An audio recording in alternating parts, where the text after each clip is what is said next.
Bonjour à toutes et à tous. Aujourd'hui, on est au local de Solidaire à Paris pour cette première réunion de l'UGDT, l'Union pour la gratuité et le développement des transports publics.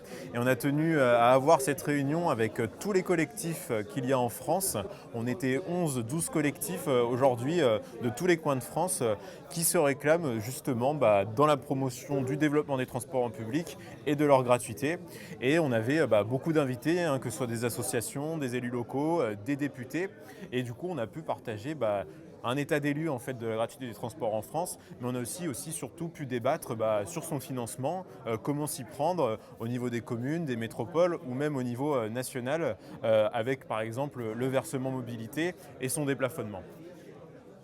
Ce genre d'après-midi avec différents publics est vraiment très intéressant parce que ça permet de croiser les regards et de montrer que le transport, c'est pas uniquement une question technique, qu'on croise différents enjeux à la fois sur les questions de logement, de droit à la mobilité, donc ça on parle aussi d'accessibilité, et puis de questions de fiscalité aussi. Donc en fait voilà, le fait de croiser plusieurs organisations, ça permet vraiment d'avoir un regard transversal sur le transport et la mobilité, et sur différentes méthodologies et approches, parce qu'on a parlé du mode de gestion public-privé, on a parlé de la gentrification aussi, on a parlé de plein de sujets et ça permet d'avoir une approche vraiment globale.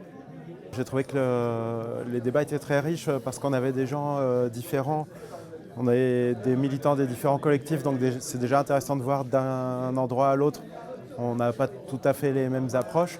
Et puis les échanges avec les députés, les élus et aussi les syndicalistes ont apporté des points de vue intéressants et ça donne pas mal d'idées pour enrichir notre travail. Je retiens, comme moi je suis militant à la CGT, un point qui m'a intéressé, c'est l'apport de Julien Trocaz, qui est le secrétaire de Sudrail. En fait, que peut-être on ne parle pas assez de social dans ce qu'on dit, et en fait, que par exemple, si on veut développer massivement les transports, en fait, il y a besoin de beaucoup de bus, de trams, de trains, mais aussi de personnel. Donc ce matin, c'était la deuxième journée de nos travaux, qu'on a appelé les états généraux de la gratuité.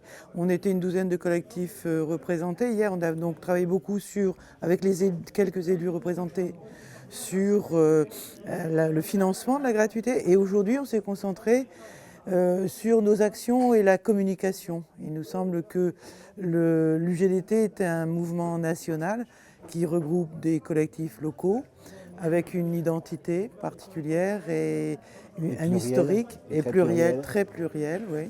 Et donc, l'essentiel des débats ce matin a porté sur les moyens de communication. Bien sûr, on a parlé d'un site, des rapports avec les presses locales et la presse nationale. On a discuté de l'annonce, bien sûr, des forums sociaux qu'il y aura à Bordeaux du 23 au 28 août et où, bien sûr, nos structures feront tout pour pouvoir y être présents, participer et créer un atelier sur la gratuité s'il le faut. Voilà. Et puis, alors, il y avait une chose qui était essentielle aussi, c'est que dans le développement de l'UGDT, c'est qu'elle puisse aussi maintenant enfin se statuer en association ou en fédération avec les collectifs locaux. Donc les décisions sont prises, mais bien sûr que ça n'a pas été constitué aujourd'hui, mais c'est quelque chose qui va se travailler dans nos prochaines réunions en vidéoconférence, etc., dans notre communication interne.